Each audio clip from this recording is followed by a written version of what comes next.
Welcome to Om Times TV, a division of Om Times Media and Broadcasting.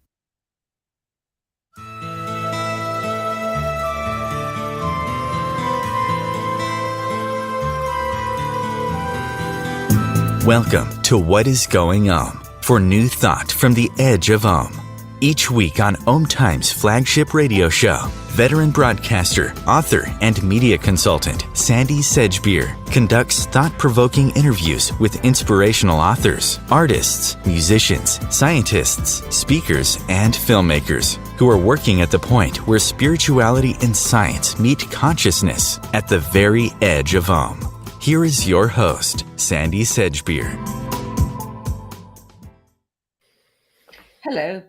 It's no secret that humanity is at a major turning point. The doomsday clock now stands at 90 seconds to midnight, the closest to global catastrophe it's ever been. With many deep-seated intersecting crises converging, it's virtually impossible to know what to focus on first. But one thing that is clear is that of all the many existential risks we're facing, the biggest problem is the risk that we pose to ourselves. But it's not too late. According to many visionary and Indigenous leaders, there is a way forward. Stephen Gray is a teacher, writer on spiritual subjects and sacramental medicines who's worked extensively with Tibetan Buddhism, the Native American Church, and entheogenic medicines. A conference and workshop organizer, leader, and speaker, he's also the editor of the book How Psychedelics Can Help Save the World, in which more than 25 visionary and Indigenous voices show how the wisdom of Indigenous peoples and the power of psychedelics can help us enact the radical shift in consciousness that's necessary to navigate the collapse of the old world order and the birth of a new consciousness centered on awakened heart interconnectedness. Stephen Gray, welcome. Hi. Good to have you. Stephen, in your new book, let's just go back to the book that you first published in 2010, which was Returning to Sacred World, a spiritual toolkit for the emerging reality, which shared some powerful, ancient and leading-edge visions and teachings for healing ourselves and our world through meditation, prayer, and sacred plant practices.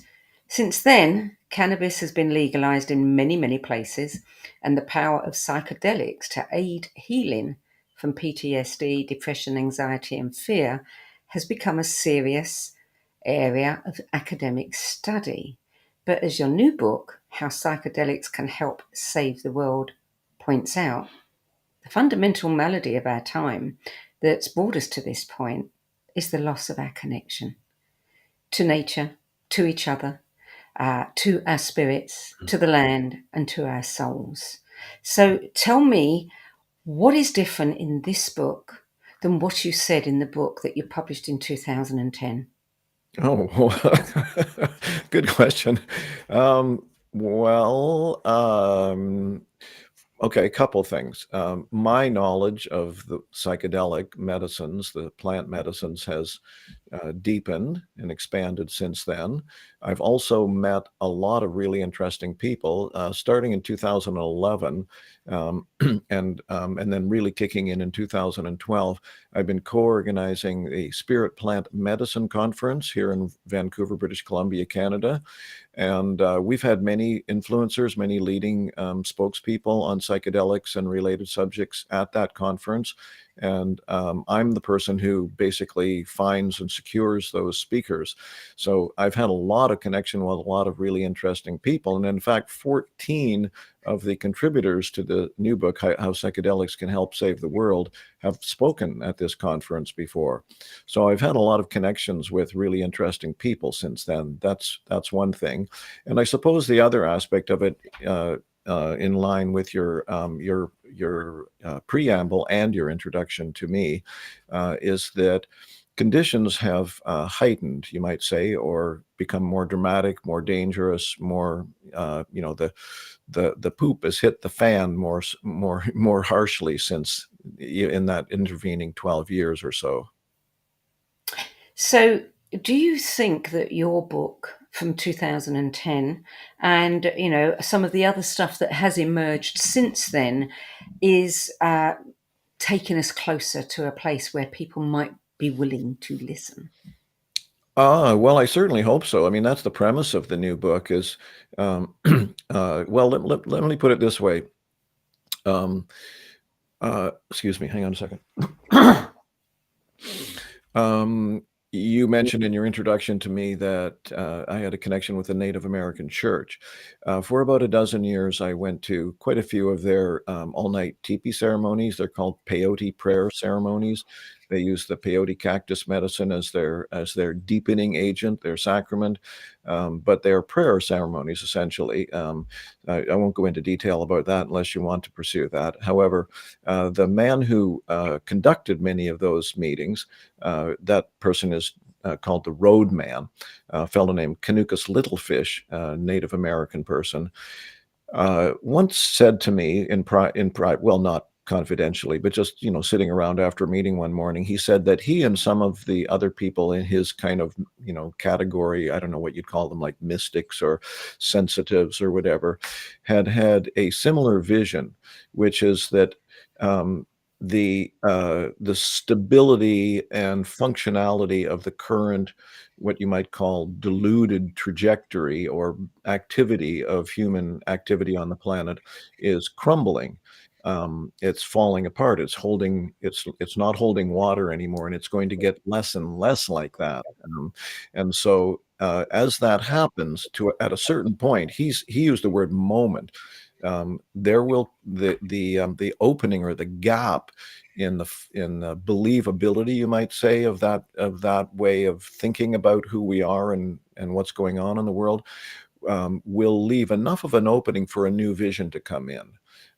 And so I would say that's, we've come closer to that. And part of that is just like, I'm hoping we have come closer to that because, I think as you implied in your introduction there, if we haven't, then, well, I think we're in deep doo-doo anyway here. But I think perhaps another thing that might be useful to say about all that is that a central reason for maybe the central reason for putting this book together is that assuming things continue to deteriorate on the material level, which is the premise of all this in some sense, and it comes from many different directions. It comes from the visions of mystics. It comes from deep meditators. It comes from many, many indigenous prophecies that have been around for a long time, that we have come to this nexus point now. But if you don't have any sense of what's actually going on in the largest picture of the sort of death and rebirth cycle, as Chris Beisch in the book puts it, then the likelihood is that there will be increasing despair, anxiety, depression, et cetera, and craziness, as we're already seeing. Like, I live half an hour's drive from the border to a very dangerous country right now, namely United States of America, right? I mean, there's all this kind of strange behavior act coming out. And I suspect, this has been my hypothesis for some time now, that a lot of this extreme, ridiculous behavior you're seeing that coming from the sort of the right wing of the Republican Party, and these mass shootings that just seem to go up in frequency all the time, I think that they are at least partly a result or caused by this increasing instability of things, that regardless of how conscious it is in people's minds, on some level, on the felt, visceral, experiential level in the gut or whatever, people know that the world is changing fast. Even if it was just the climate, that would be enough. You can deny all you want, but if you almost anywhere in the world, maybe anywhere in the world right now, you are seeing extreme climate events that you've never seen with such frequency before. So I think there's a level of confusion and worry and uncertainty going on. And if you don't have some kind of a vision that perhaps this was inevitable, needed, and prophesied or predicted and seen, you might say, then you're just, things could get worse for the individual and the collective altogether. I think, quite honestly, we don't want to spend too much time talking about Donald Trump, but I suspect he is evidence of this kind of breakdown in confidence, so to speak, of who we are as people. That people are willing to ignore this immense amount of evidence about what kind of person this person actually is, if you can see him without rose-colored glasses, and just completely deny and ignore all that because he seems to be strong and giving people a sense that they can follow him. It's like, oh, we can grab onto something, right? So we don't want people to grab onto something. We want people to learn how to let go, right? That's our personal work, and the collective work is to this is the path, in a sense, really, isn't it? It's like, like, breathe, pay attention, relax, trust your own intelligence without concept, without belief, without positions on things. Just trust your nature as what the Buddhists call Buddha, or an awakened being. We all have that potential. Yeah. It's interesting, isn't it? Because, I mean, this is all echoing, the Second World War, the lead up to it, the problems in Germany at the time, great instability, and then everybody listens to somebody who appears to have a loud, strong voice, and they think that, his daddy come to protect us. Let's, it doesn't matter how they behave. Let's just follow, where they're leading. And I wonder whether that's something that, happens always at times of great instability. I mean, we're looking now at a time where so many of the rules are beginning to relax a little bit, especially around things like, you know, plant medicine. I mean, plant medicine has been with us since the beginning of time. People have been using it for millennia.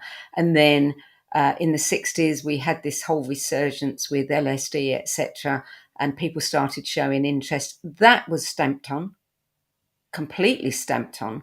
And now here we are at a time of great turmoil where suddenly it's in the news again. There is a renaissance and people are paying attention to, it's very interesting the way that it's all happening at the same time.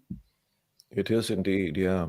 Mm. Yeah, well, I'm not quite sure what question I would be answering about that, but, uh, There isn't one. There isn't one. yeah, it is. It's, well, I suppose one way of looking at that is that, there is that opening that Kanuka's little fish mentioned is coming through, that, Leonard Cohen, it's almost a cliche now. It's so well known, this line that he has in one of Mm. his songs, which is there's a crack in everything. That's how the light gets in, right? It's the same idea that, when your belief system doesn't hold water anymore, you essentially have two choices. You either try to shore it up, which is essentially an impossibility and dangerous for maybe yourself, but certainly people around you and the collective, et cetera, et cetera. Hence the Donald Trump example. Or you open up to change. You open up and just keep trying to ride the curl of the wave, as it were. That's the warrior mentality, and that's what we're trying to find and encourage in ourselves and each other. That way is the ability to, as Buddhist teachings would say, hold your seat. Stay Mm. present. There's an old poem. I don't remember most of it, but it's Rudyard Kipling it's called If, right? I don't remember most of the lines, but it's like, Yes. if you can keep, kind of like the implication is, if you can keep your wits about you while everyone else is It's losing. losing theirs, well, Yeah. that's kind of the idea here, right? Yeah. Yeah. Yeah. And yeah, and so the psychedelics, you might say, are here out of necessity. Um, as I think I mentioned maybe in the introduction to the book, um, they're not the only modality for healing and awakening, of course, but they are so potent that that you might say they are our strongest medicines now. And as I often say, when the patient is in this, an advanced state of illness, strong medicines are required. And of course, they're not for everybody. Lots of people, lots of people are not, suitable for using them, but a lot of people are, and that's the point in that sense, that when they can be used effectively, skillfully, safely, responsibly, et cetera, these medicines have the potential for opening us up to this true nature that we are, So I don't think of them as drugs in that sense, I don't. Do you know who Terence McKenna is? Yes, absolutely. Yeah. Yeah, Yeah. well, Terence had a definition of drugs, which I thought was interesting. Once he said in his definition of a drug is something that promotes or creates habitual behavior, unexamined habitual behavior. And psychedelics do not do that. They break down habitual behavior, but they one way that you could think of them is as truth serums. Yes. Yeah. They'll often show you the truth of things, and again, a little, kind of disclaimer or whatever, not disclaimer, qualifier there is that for many people, it's extremely important that they do them in the right kind of setting, with the right kind of container, the right kind of guidance, etc.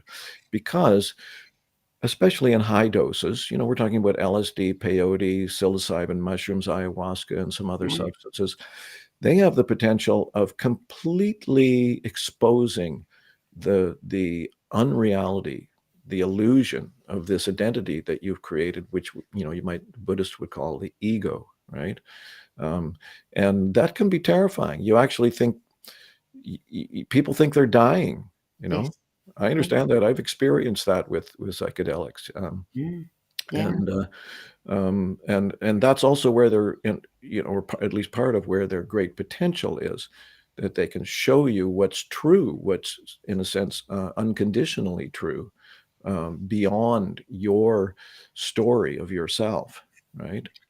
I want to, relating to that point, showing you what is true. If we look at the history of plant medicine, you look at the book that Brian Muraresku wrote, The Immortality Key, The Secret History of the Religion with No Name.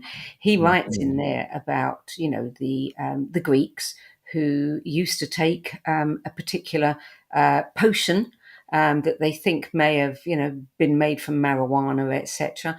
And this is how they got a lot of their information. And people say that the ancient Egyptians did exactly the same. And this is how they found, truth, the truth behind the reality that we're playing in.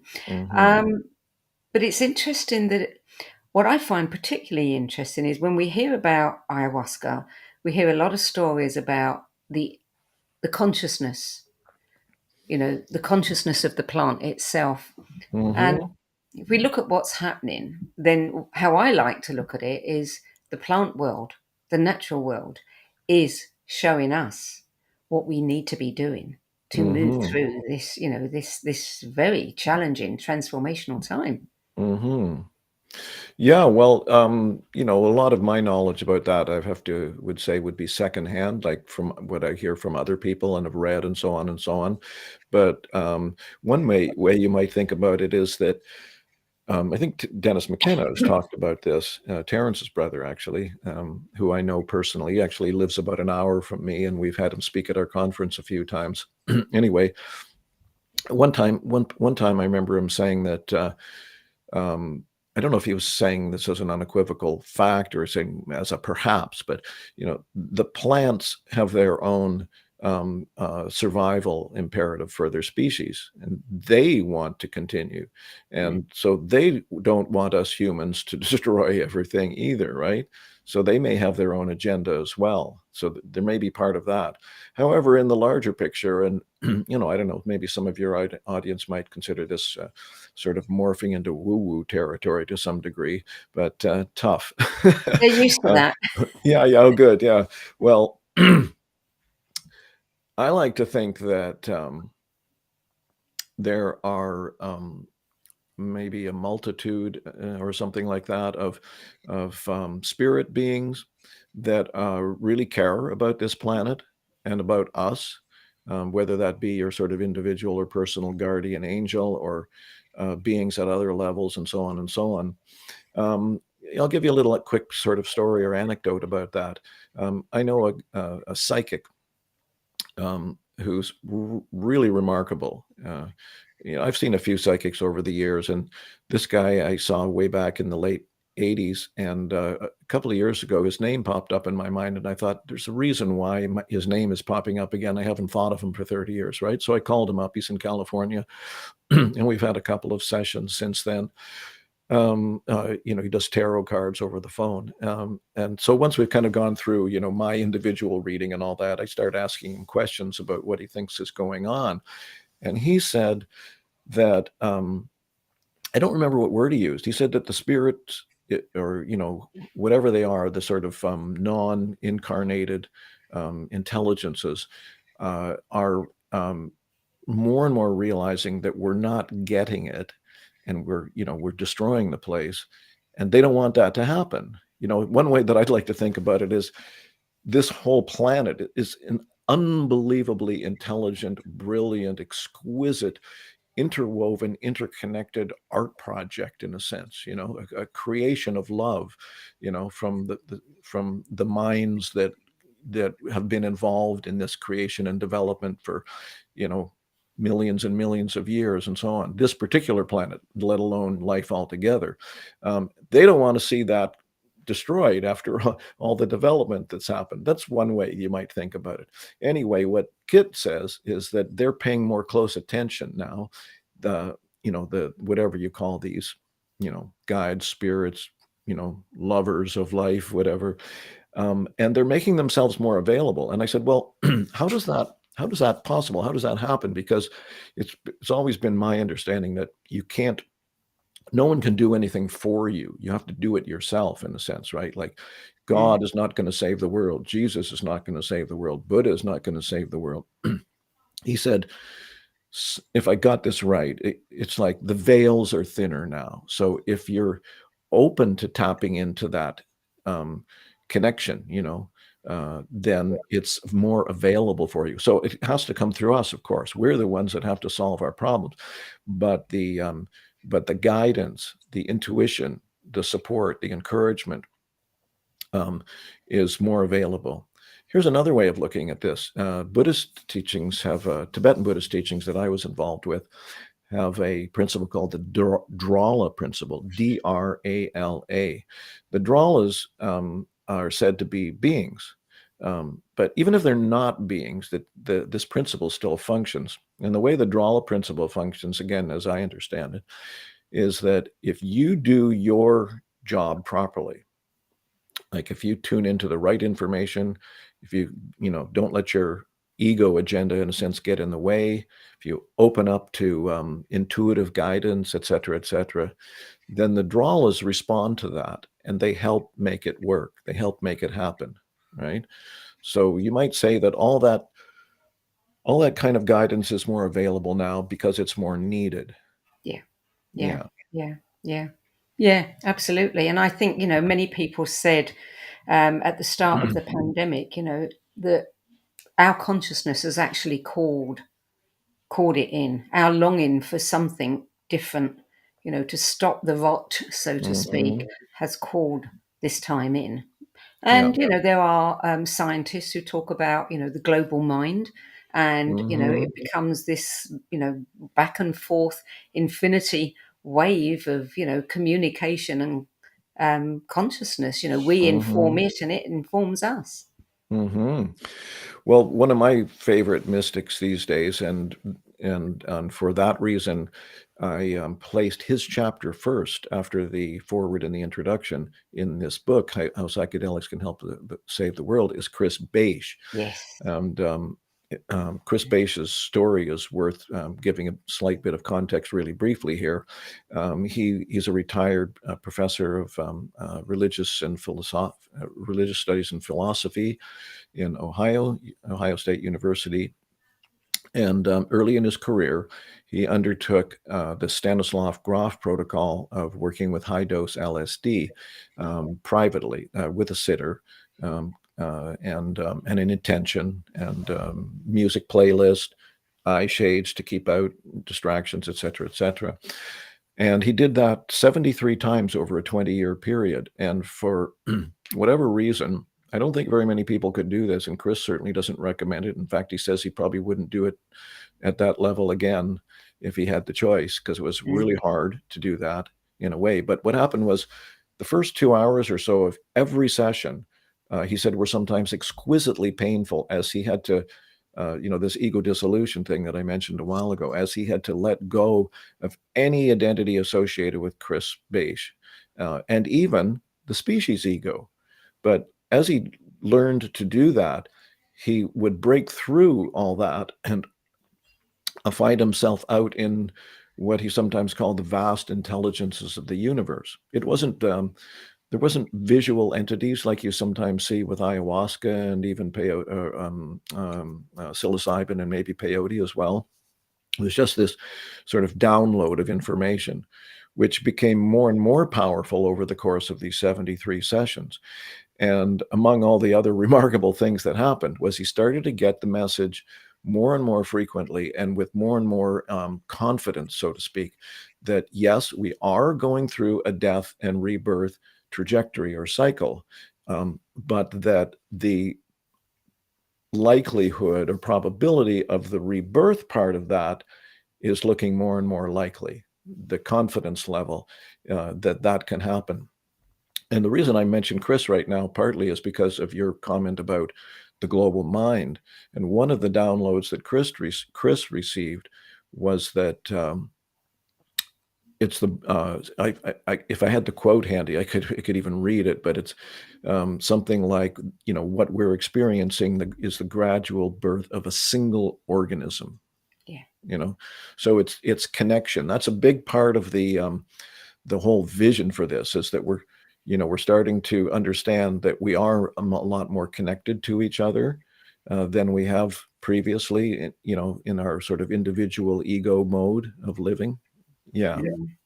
Well, I want to come back to Chris after the break, because I've read his book, I've listened to his book, and I have to say it's one of the most extraordinary books I've ever read. Mm-hmm. I'm recommending it to everybody, and there's a lot more to say about his chapter in your book. Mm-hmm. So just hold it there and we'll come back and talk about Chris some more. So you're listening to What Is Going On. I'm Sandy Sedgbeer, and my guest today is teacher, speaker, composer and writer Stephen Gray, who is the author of Cannabis and Spirituality, an explorer's guide to an ancient plant spirit ally, and how psychedelics can help save the world. Visionary and Indigenous Voices Speak Out. We'll be back with more from Stephen Gray after this break. Om Times TV. Imagine becoming a super influencer. Reinvent yourself, invest in your brand, and then manifest your success with a robust spheric approach. Om Times Media and Broadcasting offers a unique and multifaceted way to become the spiritual and conscious influencer you deserve to be by putting your message across our powerful platform with its proven record of integrity and excellence. Through our produced shows, Om Times offers the opportunity to become a social media TV personality, a radio show host, an Om Times magazine columnist, and a syndicated podcaster, all in one shot. By live streaming your show on Om Times TV and broadcasting it across the extensive Om Times radio and TV networks, you become more than a host. You become an ambassador and a force for positive change. Om Times. Open yourself to the possibilities.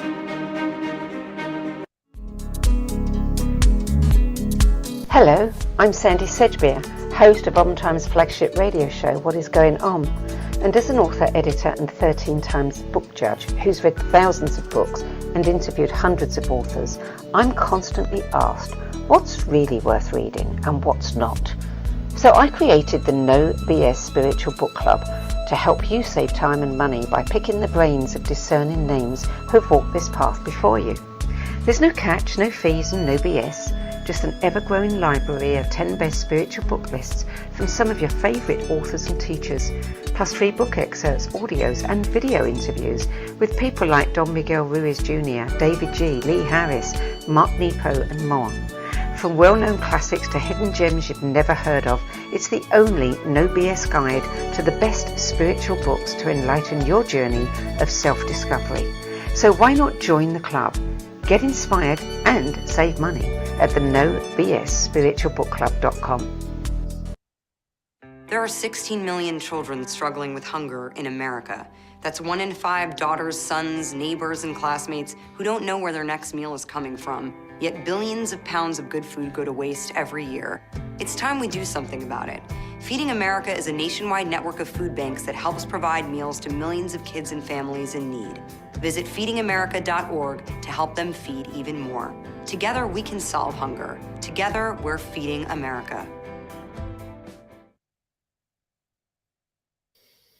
Welcome back. Stephen Gray, back to Chris Space. His chapter that leads the book, I think it was called The New Human, Birth of the New Human. The birth of the birth Future. of the new human, or the birth of the future human, maybe. Yeah. Yeah, and he predicted there that the ecological crisis will precipitate a death-rebirth confrontation. He says that it will shatter our psycho-spiritual isolation individually and societally, and bring forward an awakening of common ground within us. You know, he went through so many experiences in those 20 years. He died 1,000 times. And when you look at Brian's book, and you look at what the Greeks did and how they used to go very close to death, what the ancient Egyptians did, what is it about this whole death, rebirth, ritual that people seem to be going through that completely brings about a transformation within them? Well, I wouldn't say I understand it experientially as well as some people, but maybe I have enough of an understanding of that to say something about it since we're here. Um, the way I would think about that is that we are connected to the source. We are, in a sense, God in that sense, or part of God, maybe you could say. Here's a lovely image from I don't know if it's from Hinduism. It's called the net of Indra. Have you ever heard that one? Yes. Yeah, it's a beautiful metaphor or image. You imagine that each one of us is like a diamond with many facets, and we're all in this space together. And diamonds, of course, are reflective in that sense. So the light from each one of us is connecting to all of us in that way. We're all part of this same net, but we're all, in that sense, equal, right? So I think, I wouldn't say I've had the full realization of this, but I've had glimpses of it, and certainly this is essentially what the mystics are always saying: is that when you really know who you are, you realize that you are one with that creative source. It's what Jesus called the peace that passes all understanding. And it's what Buddhists call enlightenment, or awakened heart. I actually prefer the term awakened heart to enlightenment in that sense, because enlightenment is one of those kind of like heavily baggaged words almost, that do we really understand it? Van Morrison had a song once, enlightenment, don't know what it is, or something like that. But awakened heart implies, well, actually, in it's a translation of the, as I understand it, of the Sanskrit word bodhicitta. Bodhi means awakened, and citta means both heart and mind together. They're in a sense the same thing that way. As I understand it, our true nature, which is available and accessible ultimately, ideally to everyone, is to, as my Buddhist teacher put it, land on what is, to relax in a sense, or surrender, or open up into, your realization that there's no separation. We're all connected. We're all part of that source. We have the ability to create, to love, etc., etc. Yeah. By the way, before we get too far away from Chris, in case you're heading in other directions, I did find some quotes. One of the thing I did was I pulled out a bunch of quotes from the book to put on Instagram and stuff like that, and I've got 3 from Chris. Can I take a moment to just read them? They're real short. Oh, please do. Please do. So this was the one about the single organism. The evolution of our species is the systematic growth of a single organism. I love that one. And then after millions of years of struggle and ascent, we are poised on the brink of a sunrise that will forever change the conditions of life on this planet. And then the third one is that the creative intelligence of our universe is working to awaken not just individuals, but all of humanity. I have a little book, about a little over, between, in the late 80s and the early 90s, there was a almost a fad, a wave of channeled books that the publishers were all jumping on and publishing. And one of those was a guy named Ken Carey, Carey, and he had a book called Starseed, the Third Millennium. He also had another book called Vision or Visions, just a short little book. And in that book, which he claims again to be channeling, his source kind of laid out a possible scenario of where we're going as a species, as a planet, over the next several thousand years. And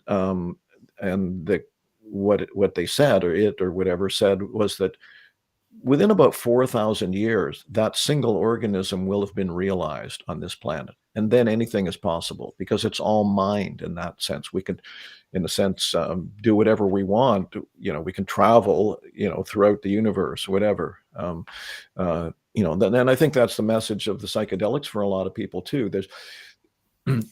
My focus or interest in the psychedelics is more toward waking up who we actually are. But there's a segment of the population, the real sort of mystic psychonaut, component of the demographic, that is also exploring the outer edges of what's possible as well, beyond our own individual healing and awakening. And I would say Chris Beisch is one of those people, for example. Indigenous people will sometimes, say that, like indigenous shamans will sometimes say that, you don't really need to send rocket ships out into space. You can go there by connecting to, the reality of what's going on beyond you. There's a fellow named Peter Gorman who he was involved. I don't know if he's still around. He's probably, I don't know, 70s or something by now. But he was around ayahuasca, especially in South America, for many, many years. And he wrote a book, name of which I do not recall. But I saw him at a conference, and he said that when you really get to know ayahuasca, it's not like you're going to a movie and you're just passively sitting there taking in information. That is, you mentioned earlier on, Sandy, that, the consciousness of these plants, the spirit. Peter said that this is a being, or maybe, our definition of being might be a little bit, too reductive, but whatever. And you can have a relationship with it, like as equals in a sense, right? And you can ask it things, and it can show you things. You want to know about the origins of life on the planet? the ayahuasca spirit will attempt to show you that, right? You can ask it about life on other planets, perhaps. I don't know. Basically, he claims that the ayahuasca spirit can tell you, or show you just about anything you're open to hearing about. Or maybe sometimes they might go, well, do you really need to know that? I don't know. But so there's that whole kind of idea that we are going into this process. And this is, again, I'd like to come back to the reason why I did this book or put this book together, was that I'm concerned, as many other people are, that without some kind of understanding that the death part of it is leading to the rebirth part of it, that there'll be much more, in a sense, unnecessary suffering than there could be if people get the message. And again, as Kanuka said, the message can be heard. Well, here's another Terence. I believe he stole this, so to speak, from somebody like William Blake from way back when. I forget the original source. Terence reworded it slightly for modern times, and I looked up the original source, and I liked his wording better. And it's something like, when the truth can be told so as to be understood, it will be believed. When the truth can be told so as to be understood, it will be believed. And on that note, by the way, one of the chapters in the book by Dwayne Elgin, who's an amazing guy, really brilliant, has a book called Choosing Earth, which is very powerful. He doesn't speak of psychedelics at all in his chapter. He talks about the chapter is kind of similar to ideas in his book, where he lays out a scenario that he thinks is quite probable for the next 5-6 decades. And in the first of those decades, he sees things continuing to become more difficult on the planet. But that if we get the message, if we have that hope, that, or that, in a sense, tentative faith that we can indeed hold our seats, throughout this chaos, then and do what we need to do, on the material level as well, right? There is the possibility of what he called the birth of a mature planetary civilization, which in its ideally, so to speak, might begin to become apparent about 50 years from now, something like that. Chris, on the other hand, Chris Beige, never received any timelines on anything that No, but he did see the future human. He did, but he doesn't know. He wasn't told Yeah. when. I think it's obvious to anyone who's paying attention that the death part of that is happening now. The falling apart of the old ways and the old certainties, et cetera, because that was dysfunctional, and it had to end at some point. I mean, just common sense would tell you that if you're putting more destruction into the planet than you're putting healing into the planet, or balancing that out, whether it's just simple like carbon, whatever, ripping down the forests that give us the oxygen, to breathe and keep things in balance, all that stuff. If you're just chewing through the planet like that, it's got to have an end point at some point. It's got to have a correction point.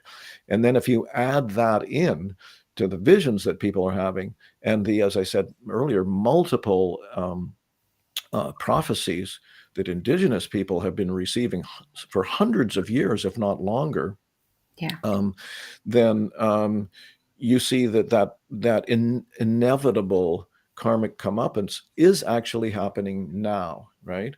But again, we don't know. Chris, it's kind of sad almost to picture it in a way, and maybe people don't want to look. Maybe they want to close their eyes, and I understand that,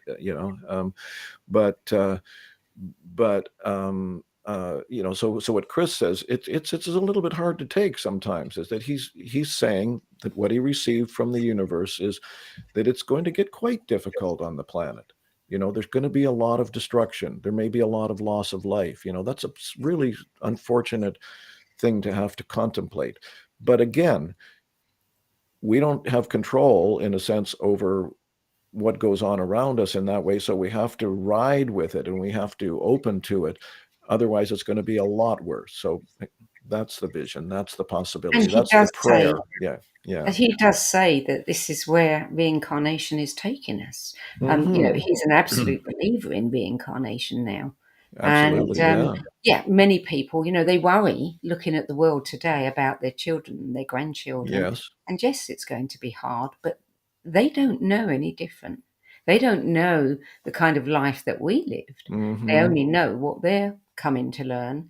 Good And if point. ultimately, we do Yeah. get there, then they get the rewards as well. Hmm. So Yes. here's a thought that pops up on that score, especially for older people like myself. Not sure if I got the wording right on this one, but it's it's another little kind of meme, you might say, which is that something to the effect of a society grows wise when old people plant seeds for trees whose growth or who, trees they will never see. They Yeah. plant seeds for trees they will never see in their lifetimes. So that's kind of the way. I don't want to sound too, I don't know, whatever, pretentious about this, but that's my aspiration for my life at this point is to Mm. um, Plant the seeds. help plant some seeds that I'm not going to see in this lifetime. I'm fairly sure that things are going to become on the material level on this planet more difficult, Mm. and while I'm in this particular incarnation. Yeah. Well, the book has some wonderful chapters. You've got so many wise people, visionaries, indigenous people, putting across their thoughts about this. Do you have a particular favourite? I know that's a bit Ooh. hard to say, but I mean, what stands out for you? Well, Chris's, of course, Yeah. because he has the big vision there, the overall kind of overarching, encompassing vision. Mm. Yeah, in case that some of the, contributors were watching this, it's kind of like, as if you were, on a public venue and somebody asks you, you only have 5 children, which one's your favorite? The other ones are going, what? you know, but I'll just say a couple that jump out for me at the moment. One is Jamie Wheel, who's a fascinating guy. Yes. He talks about the wounded warrior, and how it's our job to face that and connect with our potential for transmuting that.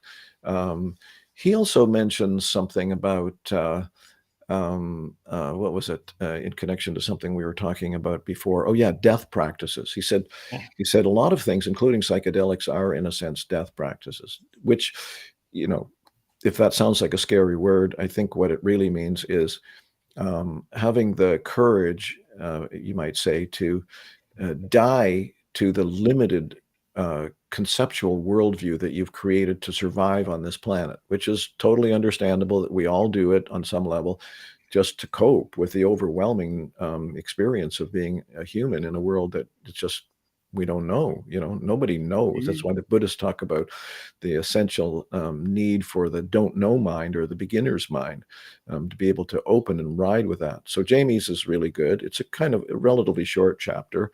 Another favorite of mine is Tyson Yunkaporta. Tyson has an amazing book. It's called Sand Talk. At least I Yeah. think it's amazing, which apparently has been quite popular. He told me he was surprised at how well that book has done. So the subtitle is How Indigenous Thinking Can Save the World. Kind of interesting similarity to the title of our book here.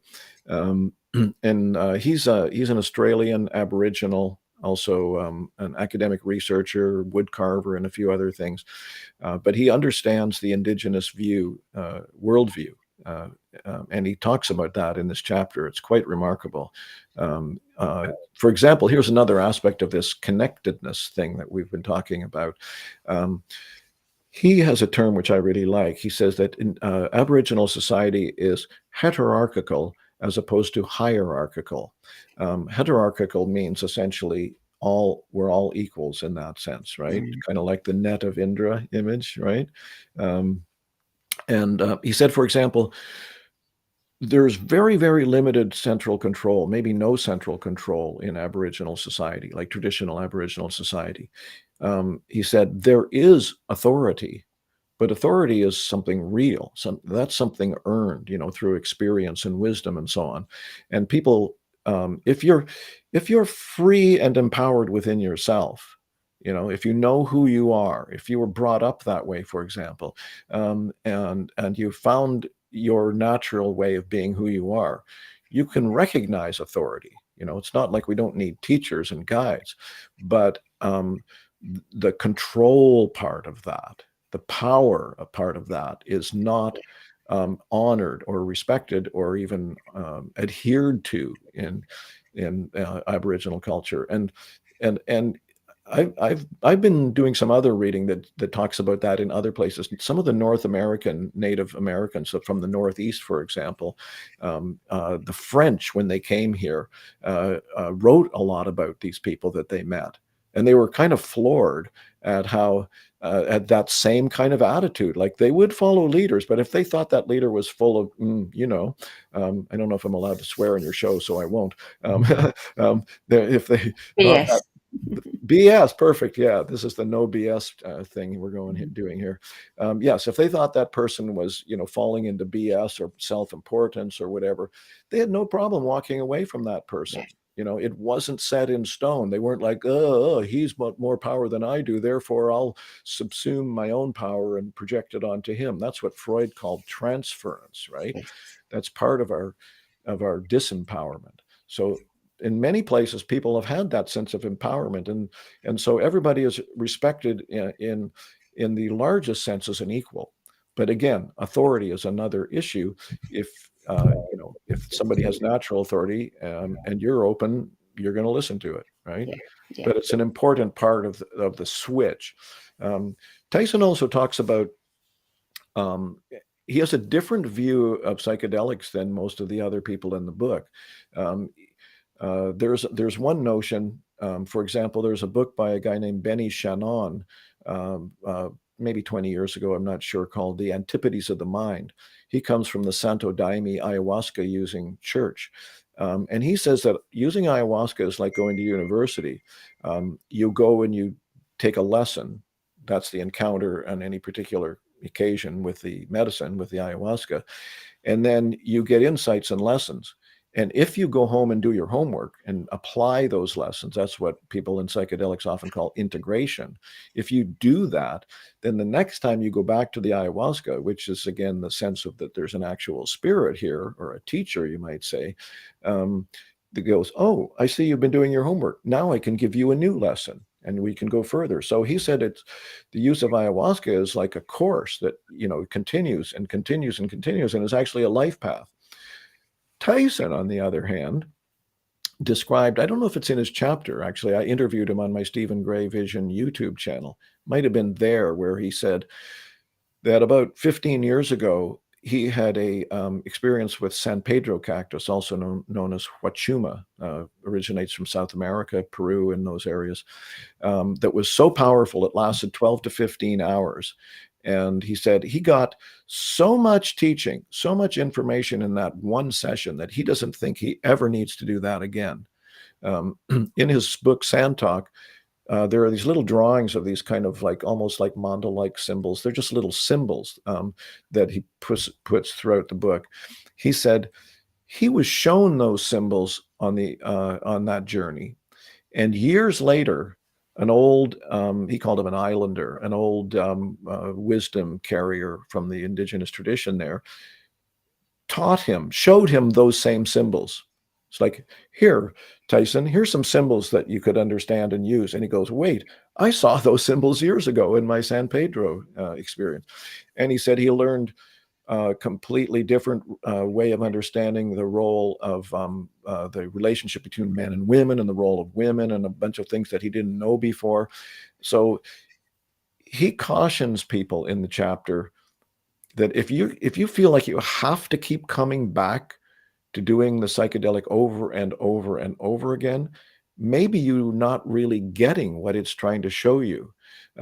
He says at his opening, I wish I had it in front of me, his opening line in the chapter is something like, before you go charging off into the cosmos in all your orgasmic splendor. That's fairly close to what he said.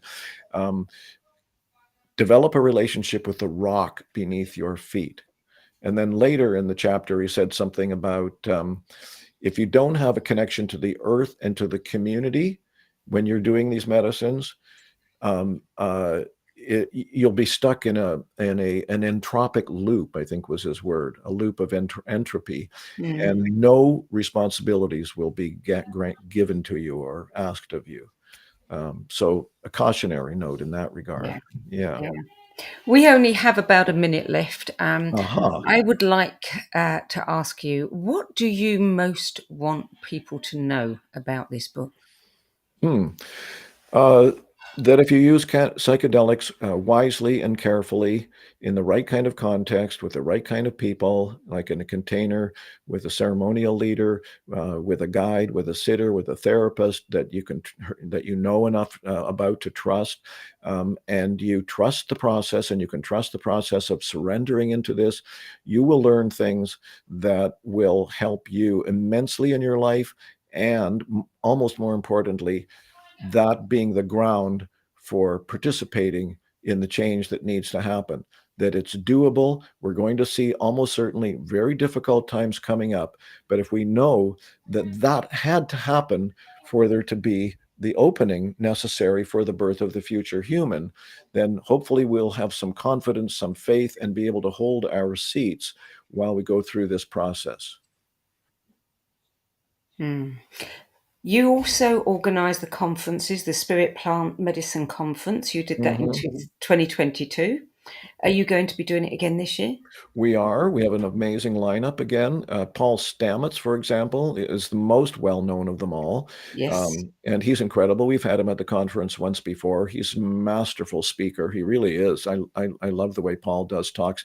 I tell people, if you want to learn how to do a talk properly, watch Paul Stamets' talk at the 2018 Spirit Plant Medicine Conference. Yeah. As again, we have a wide variety. We have lots of BIPOC inclusion, Indigenous people from various traditions. I'm going to have to stop you right there, Stephen, because we No worries. literally are seconds away. All right. Thank you for joining us today. I want people to know the title again, How Psychedelics Can Help Save the World. Visionary and Indigenous Voices Speak Out. And both his books are published by Park Street Press, an imprint of Inner Traditions. If you want to know more about Stephen Gray's books, events, and vision mission, visit his website, stephengrayvision.com.